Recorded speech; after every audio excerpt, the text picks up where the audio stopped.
Good morning dear students, very good morning. आज हम बात करेंगे कि आपका जो प्रश्न पत्र है वो दो सेशंस में आता है। पता है आपको, दो खंडों में। एक खंड अ होता है सेक्शन ए और एक खंड ब होता है सेक्शन बी। तो कैसे हम प्रश्नों को हल करें, कैसे हम स्टडी करें, कैसे बोर्ड की तैयारी करें, कैसे हम एग्ज़ाम की फाइनल तैयारी करें, ये बात आपको जानना बहुत ज़रूरी है। हम अक्सर, या आप लोग भी अक्सर, सिर्फ सेक्शन बी के बारे में पढ़ते रहते हैं। कहानी, कविताएं, किसने क्या कहा, किसने क्या कहा, वो केवल जो 40 नंबर का होता है। 40 नंबर में आप पूरा ध्यान लगा देते हैं, बाकी 40 नंबर के बारे में आप चिंतन नहीं करते, उसके प्रैक्टिस नहीं करते। यही कारण है कि आप ठीक से अपने प्रश्न पत्र को हल नहीं कर पाते। तो सबसे पहला तरीका है कि आप प्रश्न पत्र के हिसाब से, प्रश्नों के हिसाब से, सेक्शन के हिसाब से अपनी स्टडी कीजिए, उसे पढ़िए। और सेक्शन ए जब आप शुरू करते, 20 नंबर का तो आपका प्रैक्टिकल होता है, जो फाइल होती है उसका मिलता है, मूल्यांकन होता है। लेकिन 40 नंबर का सेक्शन ए और 40 नंबर का सेक्शन बी होता है। सेक्शन ए में पहला प्रश्न जो होता है, और याद रखिए टोटल ये 8 नंबर को छोड़ करके सारा क्रिएटिव राइटिंग होता है। अपने आप से आपको लिखना होता है, ये आप बताना पड़ेगा, आपको दिखाना पड़ेगा कि आपकी लेखन की स्टाइल, आपकी शैली कैसी है, उसी आधार पर। और ये एक रात में, एक दिन में नहीं बनता। इसके लिए ज़रूरी है कि अच्छा पढ़िए, अच्छा सुनिए और फिर अच्छा लिखने की कोशिश कीजिए। आप अपने पाठ्य पुस्तक में कम से कम अपने जो व्याकरण के पुस्तक है उसके सारे निबंधों को पढ़ डालिए, सारे चित्र लेखन को पढ़ डालिए, सारी लोकोक्तियों पर आधारित कहानियों को पढ़ डालिए और उसमें जो अच्छा लगे उसको हाईलाइट कर लीजिए, अपने दिमाग में रख लीजिए। किसी, मान लीजिए उसी विषय पर अगर कुछ लिखने को आता है तो वो पंक्तियाँ आप अपने लेख में शामिल कर सकते हैं। चलिए अब पहले प्रश्न पे देखें हैं। पहला प्रश्न जो होता है वो 15 नंबर का है, 15 नंबर का क्वेश्चन। और उस क्वेश्चन में 5 भाग होते हैं, 5 भाग होते हैं, ठीक है। जिसमें देखिए 250 शब्दों का, लगभग 250 शब्दों का निबंध होता है। अब आप कहेंगे सर क्या शब्दों को गिने, हम लिखने के बाद क्या शब्दों को गिने? कोई ज़रूरत नहीं है, मत गिनिए। आपको अंदाज़ा होना चाहिए कि आपके 250 शब्द आप कितने पेज में लिखते हैं। उसे लिख करके देख लीजिए, कभी लिख करके देख लीजिए। एग्ज़ाम के पहले किसी दिन किसी एक विषय पर निबंध लिखिए और उसको बाद में आप गिन लीजिए। तो आपको ये अंदाज़ा हो जाएगा कि 250 शब्द कितने होते हैं। एग्ज़ाम में लिखने के बाद उसे गिनने की कोशिश मत कीजिए, उससे आपका समय व्यतीत होगा, फ़ायदा कुछ नहीं है। कोई भी एग्जामिनर आपके शब्दों को नहीं गिनता, ठीक है। एक अंदाज़ा होता है, एक अंदाजे के लिए हम कह देते हैं कि भाई लगभग 250, लगभग शब्द आता है ना, लगभग, तो लगभग 250 शब्दों का आप एक लेख लिखिए। क्वेश्चन नंबर ए जो 15 नंबर का होता है, 80 में से 15 नंबर। और इसमें क्या क्या होता है? इसमें देखिए सबसे पहले प्रस्ताव लेखन होता है, निबंध लेखन, चित्र पर आधारित मौलिक कहानी, किसी लोकोक्ति या मुहावरे पर कहानी लिखना होता है या अपने विचार व्यक्त करने होते हैं। 5 ऑप्शन होता है इसमें। 5 ऑप्शन में आपको जो सबसे अच्छा लगे, आप सबसे पहले पढ़ करके डिसीजन लीजिए कि किस ऑप्शन के लिए आपके पास मटेरियल है, किसके लिए आपके पास ज़्यादा पॉइंट्स है, ज़्यादा कुछ बताने के लिए है, उसको चुनिए। अक्सर एक गलती आप लोग करते हैं कि लोकोक्ति के ऊपर या मुहावरे के ऊपर या किसी कहावत के ऊपर जब कहानी लिखते हैं तो अक्सर ये गलती हमने देखा है कि उस कहावत का, उस लोकोक्ति का मतलब वो नहीं समझ पाते और कहानी लिख डालते हैं जो उसके मतलब से अलग होती है। जैसे एक लोकोक्ति, चलिए कोई भी लोकोक्ति ले लेते हैं, नाच न आवे आंगन टेढ़ा, यानी किसी, इसका अर्थ क्या है किसी काम को करने का गुण नहीं है, सामर्थ्य नहीं है, और वो दूसरे पर इल्ज़ाम लगाता है। जैसे अब इसका अर्थ सुन लीजिए, नाचने की क्षमता नहीं है, डांस करना आता ही नहीं, नाचना आता ही नहीं, और जब उससे कह दे भाई नाचिए जरा, तो कहता है भाई देखो हम कैसे नाचें, ये तो आंगन ही टेढ़ा है, आंगन नहीं ठीक है, स्टेज ठीक नहीं है, स्टेज टेढ़ा हो गया है। ठीक है, तो ये इसका अर्थ है। अब इस अर्थ को आप समझेंगे तभी तो आप कहानी लिखेंगे, तभी तो अच्छी तरीके से आप स्टोरी लिखेंगे। जब इस अर्थ को समझेंगे नहीं तो स्टोरी क्या लिखेंगे। तो निबंध अगर लिखना है, आपको स्टोरी लिखना है किसी कहावत के आधार पे, तो सबसे पहले उस कहावत को आप जान लीजिए। और जानने का तरीका क्या है, दो तरफा लाभ है। आपके पुस्तक में जितनी लोकोक्तियाँ और कहावतें हैं उसको कम से कम अच्छी तरह मन से पढ़ लीजिए और उसको अपने वाक्यों में ढालने की कोशिश कीजिए। आप देखेंगे जब आप अपने वाक्यों में ढालते हैं तो वो लोकोक्ति या कहावत आपकी अपनी संपदा हो जाएगी, आप उसे अपने शब्दों में इस्तेमाल करेंगे और उससे क्या होगा, उससे आपकी भाषा में चार चांद लग जाएंगे। चार चांद लगना भी क्या है, चार चांद लगना भी आपका मुहावरा है। मुहावरा है, इसका अर्थ होता है बहुत सुंदर हो जाना। एक ही चांद कितना सुंदर होता है, और अगर चार चांद लग जाएं तो बहुत सुंदरता हो जाएगी। लेकिन आप ये नहीं कह सकते जी साहब 6 चांद लग जाएंगे, 5 चांद लग जाएंगे, 3 चांद नहीं, 4 ही चांद होंगे। ये मुहावरों की खासियत है। 9, 2, 11 होना ही मुहावरा है। आप ये नहीं कह सकते कि साहब 5 और 4 11 हो जाएंगे, नहीं, 9, 2, 11 हो जाएंगे। तो इन सबको आपको ध्यान रखना है। मुहावरे में अगर आप एक शब्द बदल देंगे तो मुहावरों का अर्थ समाप्त हो जाएगा। यदि आप लोकोक्ति क्या होती है, लोक की कहावतें होती हैं। कहावतें मतलब जो कही जाती हैं, अक्सर कही जाती हैं, जो कहावतें हैं। लोकोक्तियाँ अपने आप में कंप्लीट होती हैं, मुहावरे अपने आप में कंप्लीट नहीं होते। ये दोनों में अंतर है, आप जानते हैं।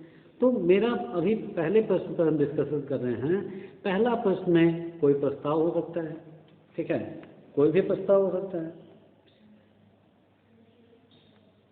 वही कह सकते हैं कि आपने यात्रा वृतांत हो सकता है, प्रस्ताव हो सकता है, हमारे देश में कोरोना संकट आया, ये भी प्रश्न आ सकता है और आ सकता है क्योंकि ये ज्वलंत समस्या है। देखिए प्रस्ताव, आप एक बात याद रखिएगा कि आज की जो ज्वलंत समस्या है, जो आज के प्रमुख विचार हैं, जो आज की घटनाएं हैं, हाल में घटी घटनाएं हैं, वो ज़्यादा इम्पॉर्टेंट होती हैं। परीक्षक हो सकता है, वो कह सकता है कि भाई पूरा विश्व कोरोना महामारी के चपेट में आ गया। अपने इस विषय पर अपने विचार प्रकट कीजिए और बताइए कि हम इस महामारी से कैसे जूझ सकते हैं, हम अपने आप को कैसे बचा सकते हैं, वो कौन से हमारे कर्तव्य होने चाहिए, काम होने चाहिए, हमारी सावधानियाँ होनी चाहिए जिससे हम इस महामारी को मात दे सकें। इस पर अपने विचार प्रकट कीजिए, याद रखिए। अब ये आपको किसी भी पुस्तक में नहीं मिलेगा, अब कोई पुस्तक छपेगी तब ना इस पर भी निबंध आएगा, अभी तो ये ज्वलंत है। तो इस पर आप अगर करना चाहें तो इसका तरीका है, जितने भी पॉइंट्स हैं उसको आप अपने दिमाग में रख लीजिए और सिलसिलेवार उसको लिखते चले जाइए। प्रस्ताव लेखन का एक क्रम होता है, प्रस्तावना, उसके बाद मुख्य बात, उसके बाद उपसंहार। पैराग्राफों में होना चाहिए, एक पैराग्राफ में एक विचार होना चाहिए, और जब विचार दूसरा होता है या आप उसके सपोर्ट के लिए कुछ बोलते हैं तो उसे चेंज कर दीजिए, पैराग्राफ चेंज कर दीजिए। निबंध होना कैसा चाहिए, लेख कैसा होना चाहिए, ठीक उसी प्रकार होना चाहिए जिस प्रकार आप अपने गले में कोई एक माला धारण करते हैं। मान लो मोतियों की माला धारण करते हैं तो एक मोती दूसरे मोती के पीछे होता है, ठीक उसी प्रकार आपके निबंध में या लेख में या आपके लेखन में जो विचार हों एक के बाद एक हों और मोती रूपी पैराग्राफ से जुड़े हों। नया विचार शुरू करते हैं तो पैराग्राफ चेंज कर दीजिए। अपनी बात के सपोर्ट में आप कुछ लिखना चाहें तो लिखिए। जैसे मान लीजिए हमने कहा कि सूर्य पश्चिम से उगता है। अब क्यों कहा, सूर्य तो पूर्व से उगता है, पश्चिम से क्यों उगता है। लेकिन अगर हम ये लिखना चाह रहे हैं कि सूरज पश्चिम से उगता है तो अपनी बात के समर्थन के लिए आपके पास कुछ तर्क होंगे, कुछ सबूत होंगे। उसका वर्णन कीजिए। अच्छे कोटेशंस को लिखिए, शेरो शायरी लिख सकते हैं आप। किसी पर्वतीय स्थल की यात्रा वृतांत अक्सर आ जाता है कि आपने किसी पर्वतीय स्थल की यात्रा की हो, उससे जुड़े आप संस्मरण लिखिए। तो ये संस्मरण भी है, यात्रा वृतांत भी है। संस्मरण मतलब जिसे स्मरण करके, जिसे याद करके लिखा जाए। यादें, आप कहीं पे गए, किसी को आपने देखा, उसके बारे में लिखे, तो याद करके तो लिखेंगे, वो संस्मरण वो भी लिखें। यात्रा वृतांत क्या होता है? यात्रा अर्थात ट्रेवलिंग, वृतांत अर्थात स्टोरी। ट्रेवलिंग की जो स्टोरी है, आपने एट्थ में शायद पढ़ा होगा, कन्याकुमारी की यात्रा, एक कहानी पढ़ी होगी, मैंने पढ़ाई है। तो उसमें होता है कि लेखक किस प्रकार से दिल्ली से कन्याकुमारी घूमने जाता है, नागपुर स्टेशन से कैसे वो संतरे देखता है, वहाँ पे काली चट्टानों को कैसे देखता है, वो कैसे बताता है, और दक्षिण भारत की यात्रा कैसे करता है, केरल में कैसे जाता है, वहाँ पर विवेकानंद के मंडप में जाता है, वो सारा। तो वो जो कहानी है, वो जो यात्रा वृतांत है, यात्रा का होता है। तो इस पर ध्यान दीजिए, ये बहुत ज़रूरी है। पहला नंबर 15 नंबर का पहला प्रश्न, इसको बहुत ज़रूरी है। अगर आप किसी उक्ति पर आधारित, उक्ति मतलब लोकोक्ति, कथन, कहावत, मुहावरा, मुहावरे ऐसा नहीं होते हैं, मुहावरे में दिए जाते हैं, लोकोक्तियाँ दी जाती है उक्ति पर, उस पर आधारित कहानी, मौलिक कहानी। मौलिक कहानी मतलब है कि वो कहानी कहीं किसी और ने ना लिखी हो, कहीं प्रकाशित ना हुई हो, मौलिक कहानी लिखिए जिसका सीधा संबंध उस लोकोक्ति से होना चाहिए। ये कथन है तो उसको लिख दीजिए। अब कहानी लेखन भी एक कला है। आप शुरू से पढ़ते आ रहे हैं, सुनते आ रहे हैं, कहानियाँ तो पढ़ते ही आ रहे हैं, आप सुनते ही आ रहे हैं। याद करिए, जब आपको नींद नहीं आती थी तो अपने बड़े बुजुर्गों से आप कहानियाँ सुनते थे जब बच्चे थे, वो कैसे कहानी सुनाते थे, ये आपको ध्यान देना है। कहानी कही जाती है, कहानी के लिए जो ज़रूरी है वो क्या है? देश होना चाहिए, कहीं के स्थान होना चाहिए, उसमें कैरेक्टर्स होना चाहिए, पात्र होना चाहिए, कोई घटना होनी चाहिए, और उनके बीच में छोटे छोटे आप संवाद डाल सकते हैं, डायलॉग्स डाल सकते हैं। डायलॉग छोटे होने चाहिए जो कहानी को जीवंत बना देते हैं। डायलॉग ना भी रहे तो कहानी चलती है, ऐसी बात नहीं है कि डायलॉग बहुत ज़रूरी है, कथोपकथन, संवाद बहुत ज़रूरी है, उसके बिना कहानी नहीं चलेगी, ऐसा नहीं है। लेकिन अगर वो है तो कहानी और अच्छी हो जाती है। जैसे कहानी हम लिखते हैं, मान लीजिए आगे एग्जाम में कि आगे कुआं पीछे खाई, इस लोकोक्ति के आधार पे कहानी लिखिए। अब सबसे पहले आपको इसका अर्थ जानना है, आगे कुआं पीछे खाई क्या है। ऐसा थोड़ी ना है कि आप कहीं जगह पे खड़े हैं तो आगे कुआं है आपके और पीछे खाई है, नहीं। कहावतें अपना विशिष्ट अर्थ रखती हैं, लक्ष्यार्थ रखती हैं, उनका विशेष अर्थ होता है। इसका अर्थ है कि आगे भी मुसीबत, पीछे भी मुसीबत। आगे बढ़ो तो कुएं में गिर जाओ, और पीछे बढ़ो तो खाई में गिर जाओ, जाए कहाँ? ऐसी सिचुएशन ज़िंदगी की जहाँ पर कोई रास्ता ना मिले, जहाँ कोई आपको सॉल्यूशन ना मिले, तो ये कहानी आपको लिखना है। तो इस पर आप पहले घटना बनाएंगे, पात्र, चरित्र, चित्रण, पात्र इकट्ठा करेंगे, किस पे कहानी। और अगर आपको इसमें कन्फ्यूजन है, अगर आपको लोकोक्ति समझ नहीं आ रही है, तो ये अच्छा है एग्जाम के दिनों में केवल, और दिनों में नहीं। और तो ये अच्छा है कि इस क्वेश्चन को स्किप कर दीजिए, बाकी 4 क्वेश्चन में से देखिए। अब 4 क्वेश्चन में से जिसमें आपके पास ज़्यादा कुछ लिखने को हो उसके बारे में लिखिए, ज़्यादा पॉइंट लिखिए। तो अब आप, एक प्रश्न उठता है कि साहब लिखे कैसे, शुरुआत कैसे करें। ये अक्सर एक बड़ा प्रश्न होता है कि शुरुआत कैसे करें। हम शुरू करने में हमारे हाथ पैर फूल जाते हैं। तो इसका एक बहुत आसान सा रास्ता है, वो ये है कि जैसे हम बोलते हैं, जैसा हम बोलते हैं वैसा ही लिखें, जैसे लिखते हैं वैसे बोलें। क्योंकि भाषा के ये मौखिक और लिखित रूप है, लेकिन भाषा तो एक ही है। भाषा तो एक ही ना। भाषा क्या है? भावों का भी वहन करती है, हमारे भावों को बताती है। तो जैसा हम बोलते हैं वैसा ही लिखें। किसी एक सूत्र को पकड़ करके लिखना शुरू कर दीजिए, आप देखेंगे विचार आते जाएंगे, आप लिखते जाएंगे। हाँ, इसकी प्रैक्टिस करनी आवश्यक है। प्रैक्टिस आप जितना करेंगे उतना अच्छा आप बोल पाएंगे, उतना अच्छा लिख पाएंगे। और प्रैक्टिस कैसे करें? जरूर नहीं कि आप लिखें ही, लिखें तो बहुत अच्छा है, लिखेंगे तो आपके सारे स्पेलिंग मिस्टेक्स ठीक होंगे, आपके विचार ठीक होंगे, आप अपनी कमियों को देख पाएंगे। लेकिन फर्ज कीजिए आपके पास टाइम नहीं है, तो आप रास्ते चलते हुए बोल सकते हैं। मानिए कि आप किसी को सुना रहे हैं, किसी को बता रहे हैं, किसी को अपने विचार से अवगत करा रहे हैं, तो चलते चलते भी बोल सकते हैं। चलते चलते बोलिए उनको, और वही लेखन हो जाएगा आपका। जब लिखेंगे तो वही चीज़ हो जाएगी। तो ये 15 नंबर का चित्र पर आधारित वर्णन। एक कहावत है कि 1000 शब्दों में भी आप जिस चीज़ को नहीं कह सकते उसे आप एक चित्र से बता सकते हैं। ये एक चित्र की कैपेसिटी होती है, उसकी क्षमता होती है, उसे आप बता सकते हैं। तो चित्र बहुत कुछ कह देता है। नज़रिया होना चाहिए। आप उस चित्र में जो सूक्ष्म चीज़ें हैं उनको आप महसूस कर सकते हैं, उसे आप देख सकते हैं।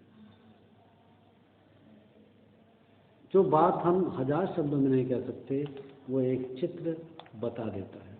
कोई ऐसा चित्र देखिए, कोई भी देखिए, कोई भी चित्र, उसके बारे में सोचिए कि उसने क्या किया। एक भीड़ भाड़ का चित्र है, मान लीजिए आपकी पुस्तक का, चलो कोई चित्र उठाते हैं आपसे, आप ही की ग्रामर की पुस्तक में बहुत सारे चित्र होंगे, ठीक है।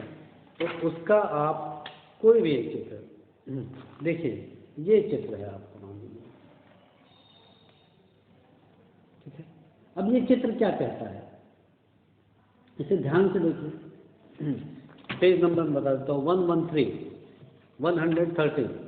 अब इसको देखिए, ये चित्र में बहुत ध्यान से देखेंगे आप तो देखेंगे इमारतें टूटी हुई हैं, गिरी हुई हैं, एक आदमी मुंह ढके हुए है, एक दूसरा जो शायद पुलिस का आदमी है या सिक्योरिटी कोई पर्सनल है, उसके कंधे पे हाथ रख के कुछ कह रहा है, मलबा गिरा पड़ा है, दरवाजे टूटा हुआ है। अब इस चित्र में को देख करके बहुत सारे आपके विचार आ सकते हैं।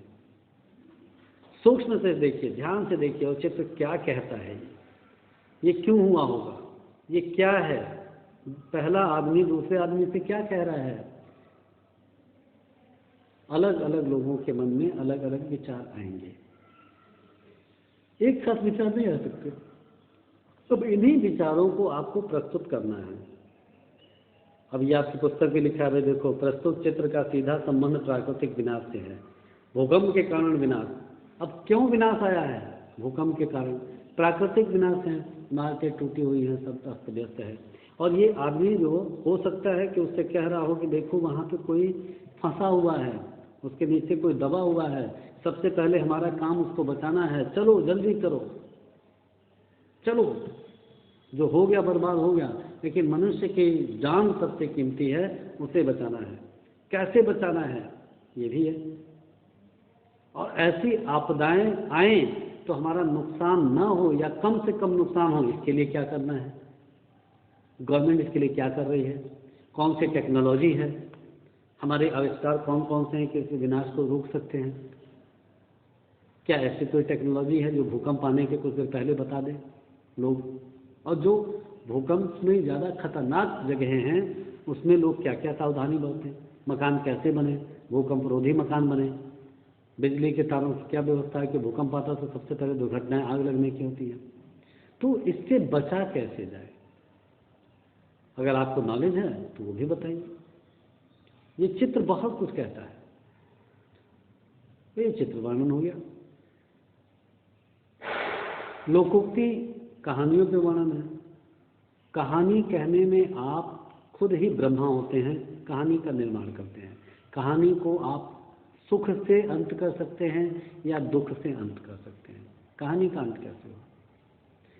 आपने काकी कहानी पढ़ी, वो कहानी दुखांत है। वहीं आपने बड़े घर की बेटी पढ़ी, वो कहानी सुखांत है। सुख से उसका अंत होता है, परिवार एक हो जाता है, आनंदी सबको अपने आप आपस में मिला देती है। लेकिन काकी कहानी में एक साथ नहीं होता। काकी कहानी में उसकी माँ मर जाती हैं, विश्वेश्वर उसे कई बार मारते हैं और अंत में जब पता चलता है तो हतबुद्धि हो जाते हैं। चलिए शेष अगले लेक्चर में। आपको कुछ समझना है तो आप पूछिए व्हाट्सएप में।